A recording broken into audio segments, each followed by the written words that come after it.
뉴스는 전달로만 끝나지 않습니다. 뉴스를 본 시청자의 생각이 더해질 때 비로소 완성되는데요.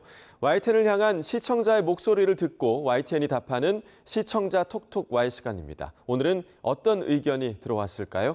지금 바로 확인해 보시죠. 안녕하세요. 황지연입니다.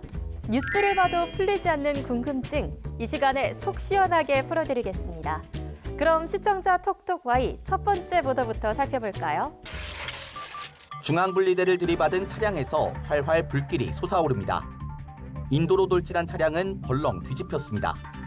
모두 음주사고로 경찰 순찰차를 들이받은 경우도 있습니다. 결국 검찰과 경찰이 더 강력한 대책을 내놨습니다. 음주운전으로 재판을 받고 있거나 5년 내 전력이 있는데도 혈중 알코올 농도 0.2% 이상 상태에서 운전대를 잡으면 차량은 압수, 몰수 대상이 됩니다. 연말 연시만 되면 음주운전 사고 소식이 여기저기서 들려오죠. 보도는 이런 상황을 짚어보며 재발을 막기 위한 방안으로 차량 몰수 대책을 소개했는데요.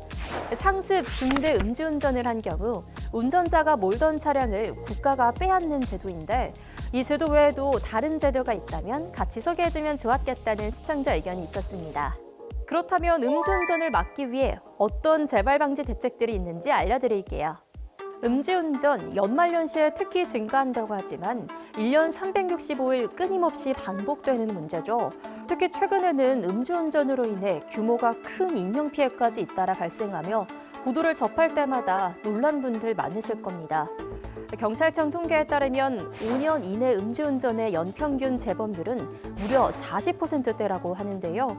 다시 음주운전을 반복할 확률이 절반 가까이 된다는 뜻이죠. 그렇다면 이렇게 재범률이 높은 이유는 무엇일까요? 이전부터 꾸준히 지적되어 온 원인 중 하나죠. 낮은 수준의 처벌이 늘 논란의 중심이 되곤 하는데요. 그래서 다시는 음주운전을 못하게 하는 장치로서 국가가 새로운 제도를 시행한다고 합니다. 경찰청이 2026년 달라지는 도로교통법을 공개했는데요. 올해 10월부터 달라지는 점이 있습니다. 최근 5년 내 2회 이상 음주운전을 한 사람이라면 면허를 딸 수 없는 2년의 결격기간이 지난 뒤 면허를 재취득할 경우 음주운전 방지 장치를 차량에 부착해야 합니다. 이 장치는 음주 감지 시 차량 시동이 아예 걸리지 않게 해 음주운전을 사전에 예방할 수 있게 해주는데요. 재범 가능성을 방지 장치로 원천 봉쇄하겠다는 거죠. 방지 장치를 설치하지 않고 운전하면 1년 이하의 징역 또는 300만 원 이하의 벌금에 처할 수 있고 상황에 따라서는 면허 취소까지 이어질 수 있습니다. 이외에도 올해부터 달라지는 도로교통법, 미리 알아두면 도움되는 정보들이 많은데요. 운전면허 갱신기간 산정 기준은 기존 연단위 1월 1일부터 12월 31일로 일괄 부여하던 방식에서 개인 생일 전후별 6개월로 변경되고요. 이것 외에도 도로연수는 운전면허 학원을 직접 방문하지 않아도 교육생이 원하는 장소와 코스에서 합법적 도로연수가 가능하도록 관련 제도를 개선한다고 하는데요. 시간을 내서 따로 이동하지 않아도 되니 훨씬 수월해지겠네요. 2026년 달라지는 도로교통법 잘 기억해 두셨다가 도움이 되셨으면 좋겠습니다. 다음으로 두 번째 시청자 궁금증은 무엇일지 보도 먼저 확인해 볼까요? 본격적인 겨울 추위가 시작되면서 이번 달에만 서울에서 저체온증 8명, 공상 1명 등 한냉 질환자 9명이 발생했습니다. 이 중 술을 마시고 새벽 시간대에 길가나 집 주변에 쓰러져 있다가 응급실로 이송된 사람이 3명입니다. 서울시는 추운 날씨엔 되도록 바깥 활동을 줄이고 외출할 때는 보온을 철저히 하라고 당부했습니다. 한랭 질환자가 발생한 소식을 알리며 한파에 장시간 노출될 경우 저체온증이 발생하고 특히 고령층에게 위험성이 높음을 전했는데요. 주의를 당부한 저체온증에 대해 의심되는 증상이나 대처법 등 정보를 함께 제공했다면 유익하겠다는 시청자 목소리가 있었습니다. 그렇다면 겨울 한파에 주의해야 하는 한랭 질환, 저체온증에 대해 제가 자세히 알려드릴게요. 올겨울 낮에는 기온이 높았다가 밤에는 급격하게 떨어지면서 큰 일교차를 보이고 있는데요. 급변하는 날씨에 신체 적응력이 떨어지면서 한랭 질환 발생 위험이 커지고 있습니다. 건강한 겨울을 나기 위한 방법, 이럴 땐 집콕하는 게 최고죠.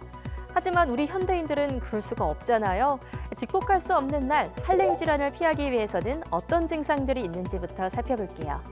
한랭 질환의 대표적인 증류인 저체온증은 한파에 노출되는 등의 환경적 요인이나 외상, 갑상선 기능 저하증과 같은 질환 등의 이유로 정상 체온을 유지하지 못하는 상황을 말합니다. 몸의 중심부 체온이 35도 미만으로 떨어진 상태로 처음에는 몸이 심하게 떨리는 오한으로 위험 신호를 알리는데요. 이때 회복을 하지 못하고 체온이 32도 이하로 내려가면 떨림이 멈추고 심장박동과 호흡이 느려지고 28도 이하까지 내려가면 부정맥이나 심정지로 이어질 수 있는데요. 대처가 늦어지면 생명에도 치명적일 수 있다고 합니다. 저체온증은 소아나 고령에게 발생하기 쉬운데요. 특히 음주는 저체온증을 일으키는 흔한 원인으로 꼽힙니다. 자세한 증상을 알아보면 저체온증은 체온이 급격히 떨어지면서 떨림, 언어장애, 의식 혼미 등의 증상이 나타나는데요. 심할 경우 심장과 호흡기의 기능이 떨어지고 혈압이 떨어지며 쇼크로 인해 사망에 이를 수 있어 각별히 주의해야 합니다. 한파에 외부 활동을 해야 한다면 저체온증과 동상 예방법을 알아두는 게 중요한데요. 첫째로 몸의 체온 유지를 위해 방한용품을 착용하고 내복과 얇은 옷을 여러 겹 겹쳐 입어야 하고요. 두 번째로는 너무 꽉 끼는 의복과 신발은 피하고 세 번째로 저체온증과 동상을 악화시키는 흡연과 음주는 금물입니다. 마지막으로 1시간마다 실내로 들어가서 몸을 녹이고 손발 움직이기를 반복한다면 한랭 질환 없는 겨울나기가 가능하겠죠? 잊지 말고 실천해보세요. 오늘의 마지막 주제는 빙하와 관련된 의견입니다. 이어서 확인해볼까요? 2050년 전후로 매년 2,000개에서 4,000개 빙하가 사라질 수 있다는 연구 결과가 네이처 기후 변화에 실렸습니다. 연구팀은 빙하의 미래는 지구 평균 기온이 얼마나 더 오르느냐에 달려 있다고 밝혔습니다. 빙하는 기후 변화가 더 이상 미래의 문제가 아니란 걸 보여주는 가장 분명한 신호입니다. 지금 우리의 선택과 노력이 미래 인류의 삶의 조건을 결정합니다. 빙하에 대한 연구 결과를 전하며 앞으로 지구 평균 기온에 따라 빙하가 사라질 수 있음을 경고한 보도였는데요. 사회적 메시지를 부각해 우리의 선택과 노력이 중요함을 짚었는데 여기서 구체적으로 내용을 제시했으면 좋겠다는 시청자 의견이 있어 가지고 와봤습니다. 빙하가 녹고 있다. 꽤 오래전부터 뉴스를 통해 전해 들었지만 직접적으로 체감하는 게 없어 심각성을 느끼기 어려웠는데요. 그렇다면 빙하가 녹는 게 왜 심각한 일일까요? 빙하 손실은 단순히 얼음이 녹는 것 이상의 의미를 지닌다고 해요. 빙하가 빨리 녹아내리면 해수면이 상승해 전 세계 많은 이들의 삶의 터전을 잃을 뿐 아니라 지구의 전체적인 물순환고리가 깨져 수십억 명이 식량난을 겪을 수 있다고 전문가들은 경고하는데요. 빙하에서 흘러내리는 물은 전 세계 수십억 명에게 식수와 농업용수로 활용되고요.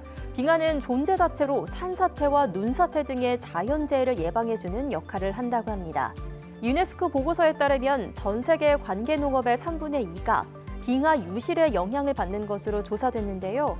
지금처럼 빙하가 예측 불가능한 속도로 녹아내린다면 전 세계 인구 20억 명이 물과 식량 부족을 겪을 수 있다고 유네스코는 내다봤다고 합니다. 그렇다면 이렇게 빙하가 녹는 것을 막기 위해 할 수 있는 일은 무엇이 있을까 궁금한데요. 먼저 지난해 인류 역사상 처음으로 내년 3월 21일을 세계 빙하의 날로 지정했다고 합니다. 이를 통해 유네스코와 세계 기상기구가 글로벌 빙하 모니터링 시스템을 확대하는 등 다양한 핵심 영역에 초점을 맞춰 예방해보기로 했는데요. 이렇게 국제기구 차원에서 할 수 있는 일이 있다면 우리 개인이 할 수 있는 일은 뭐가 있을까요? 생각보다 쉽고 단순한데요. 우리가 흔히 접하는 저탄소 생활 실천 수칙을 지키면 된다고 합니다. 분리배출 철저히 하기, 사용하지 않는 전기 플러그 뽑기, 대중교통 이용하기, 일회용품 대신 텀블러 사용하기 등 일상에서 쉽게 실천할 수 있는 수칙 하나하나가 빙하 소묘를 늦추는 데 도움이 된다고 합니다. 사실 말로는 쉬워 보이지만 습관이 되지 않아 막상 실천이 어려운 경우가 많은데요. 빙하는 지구의 마지막 경고등이라고 하죠. 작은 저탄소 실천 하나하나가 결국 우리 삶을 지키는 힘이 되는 만큼 꼭 기억하고 실천해 주시기 바랍니다. 여러분이 남겨주신 궁금증, 오늘도 속 시원히 풀리셨을까요? 다음 시간 더 알찬 내용으로 찾아오겠습니다. 그럼 다음 주에 만나요.